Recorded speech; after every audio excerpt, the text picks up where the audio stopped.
Hello guys, WhatsApp. तो आज हम इंडियन पॉलिटी में टॉपिक 6 जो है सिटीजनशिप स्टार्ट करेंगे। और जिन लोगों ने हमारे प्रीवियस वीडियो को ना देखा हो वो डिस्क्रिप्शन में लिंक दिए गए हैं, उस लिंक पर क्लिक करके आप हमारे प्रीवियस वीडियो को ज़रूर देख लें। Let's start citizenship. अब हम सिटीजनशिप स्टार्ट करने के पहले कुछ बेसिक पॉइंट्स है वो क्लियर कर लेते हैं, जिससे हमें सिटीजनशिप चैप्टर में कोई डाउट ना आए। तो इंडिया में जो है दो तरह के लोग होते हैं। एक तो इंडियंस हैं जिनके पास में सिटीजनशिप ऑफ इंडिया है, एंड दूसरे हैं जिनके पास में सिटीजनशिप नहीं है, वो एलियंस होते हैं। अब एलियंस भी दो टाइप के होते हैं, एक तो फ्रेंडली एलियंस होते हैं and second one is enemy aliens होते हैं। फ्रेंडली एलियंस वो होते हैं जो जिस कंट्री के साथ में इंडिया के रिलेशंस अच्छे हैं और जो कंट्री इंडिया के फ्रेंड हैं, ओके, वहाँ के पीपल इंडिया में आकर के रहते हैं तो उन्हें फ्रेंडली एलियंस कहते हैं। बट जिस कंट्री के साथ में इंडिया के रिलेशन अच्छे नहीं है, वहाँ के लोग अगर आकर के इंडिया में रहते हैं तो उन्हें एनिमी एलियंस कहा जाता है। अब सिटीजनशिप ऑफ इंडिया के पास में बहुत सारे प्रोविजन है जो केवल सिटीजनशिप ऑफ इंडिया के लिए हैं बट एलियंस के लिए नहीं है, जैसे civil and political rights, okay, जो कॉन्स्टिट्यूशन में दिया गया है ये केवल सिटीजनशिप ऑफ इंडिया के लिए है, एलियंस के लिए नहीं है। ओके, आफ्टर देन कॉन्स्टिट्यूशन में ऐसे कौन कौन से राइट्स हैं जो केवल सिटीजनशिप ऑफ इंडिया के लिए ही अवेलेबल है, एलियंस के लिए नहीं है, वो हम देख लेते हैं। अब यहाँ देख लीजिए पीपल सिटीजन आर्टिकल, ओके, जो सिटीजन है यहाँ के उनके लिए कौन कौन से आर्टिकल है, आर्टिकल 15, 16, 19, 29 एंड आर्टिकल 30।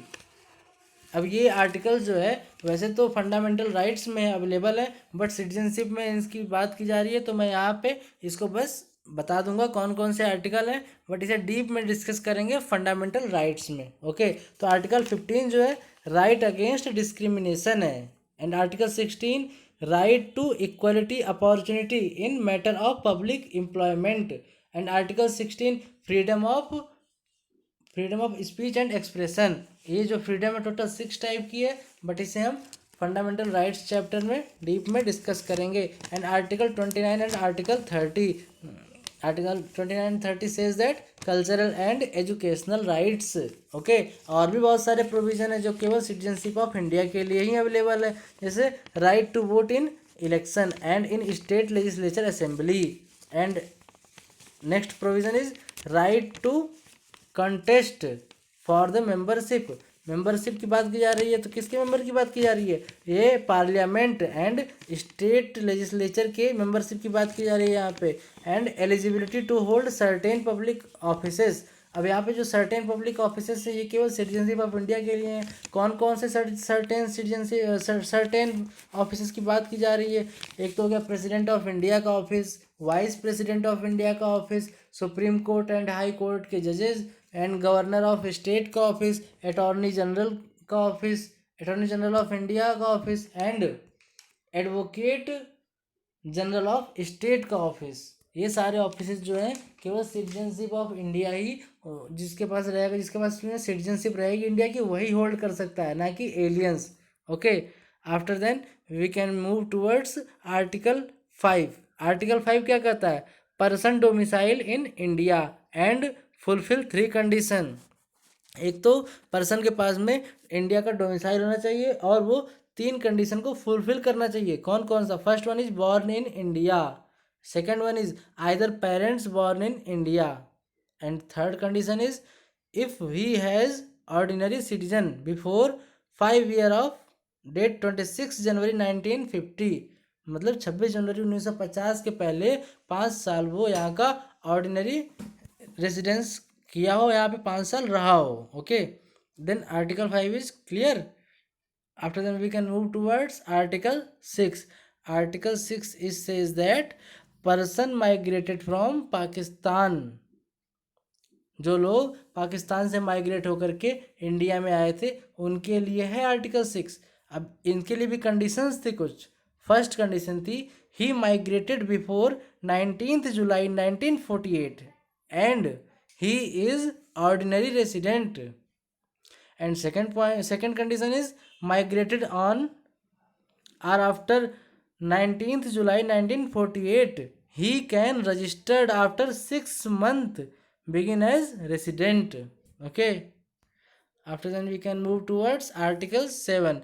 अब आर्टिकल 7 कहता है migrated after 1 March 1947 to Pakistan but registration can be done after 6 months begin and resident.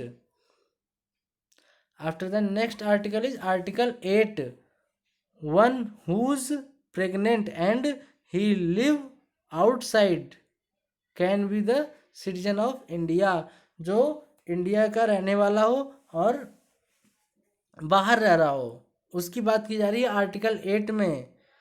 By the diplomatic counsellor, तो जो जैसे कि वो किसी कंट्री में है तो वहाँ पे वो डिप्लोमेटिक काउंसलर के पास में एप्लीकेशन दे देगा एक, तो उसके बाद में उसे representative of India in is on after 26 जुलाई 1950, जो 26 जुलाई 1950 के बाद से इंडिया से चले गए हैं और बाहर किसी कंट्री में रह रहे हो तो वहाँ पे वो किसी डिप्लोमेट काउंसलर को अपना एप्लीकेशन दे दें तो उन्हें सिटीजनशिप उनकी लॉस नहीं होगी इंडिया की।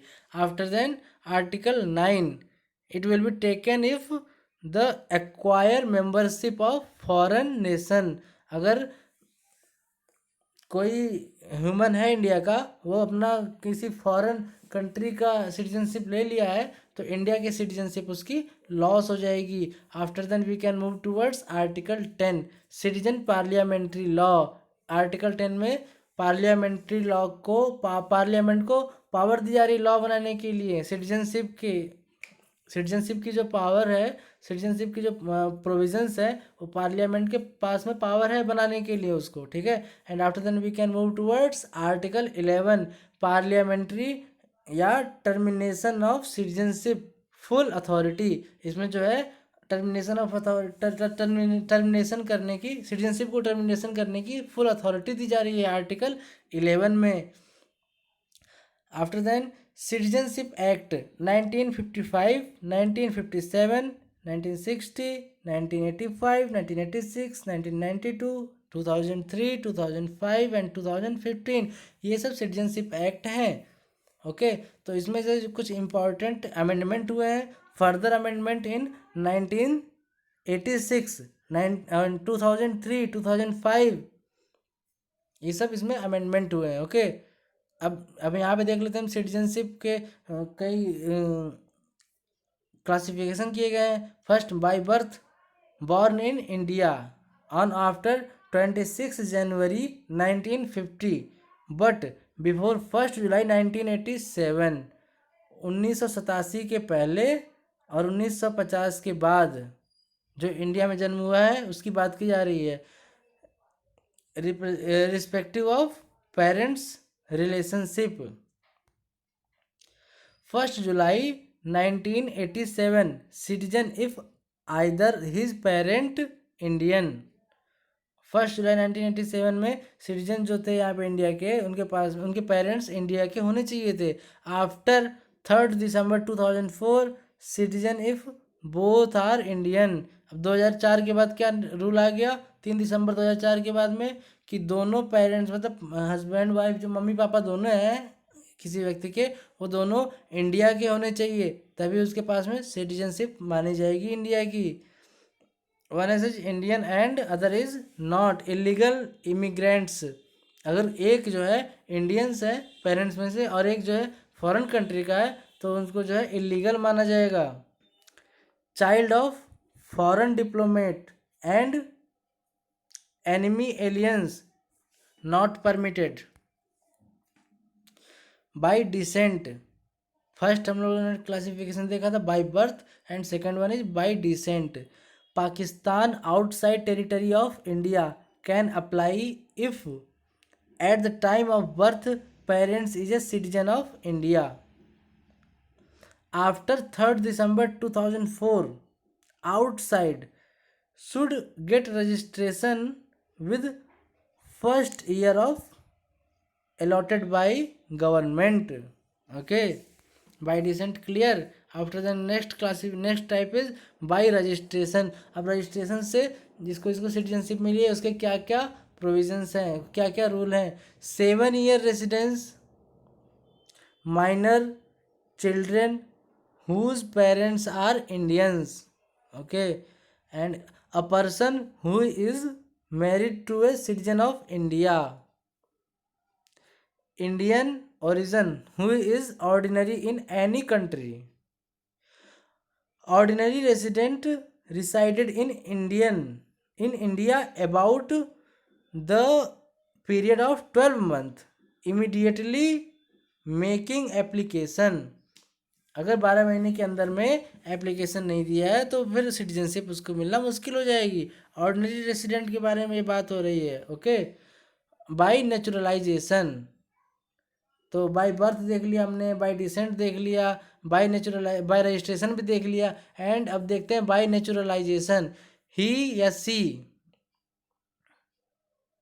must belong to country there are similar provisions is given for Indian citizen, riddle resided call been in service of government of India, can apply after 11 year of lawful resident in Indian to 12-month residence। Okay, by naturalization, after then by corporation of country, by territory, by incorporation of territory।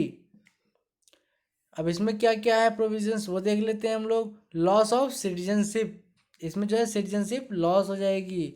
By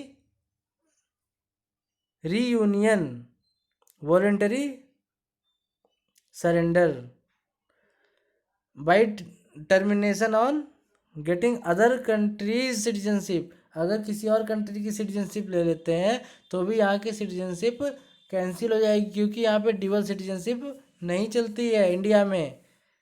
by depreciation, termination in case of fraud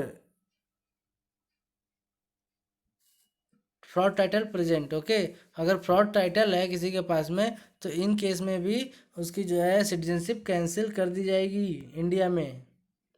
after then dual citizenship limitation, आगे ना बात यहाँ पे dual citizenship limitation, यहाँ पे जो है dual citizenship पे लिमिटेशन है, यहाँ पे ड्यूअल सिटीजनशिप अवेलेबल नहीं है। No right to vote, 10 NCRT hold any post in India, 10 NCRT hold post in India।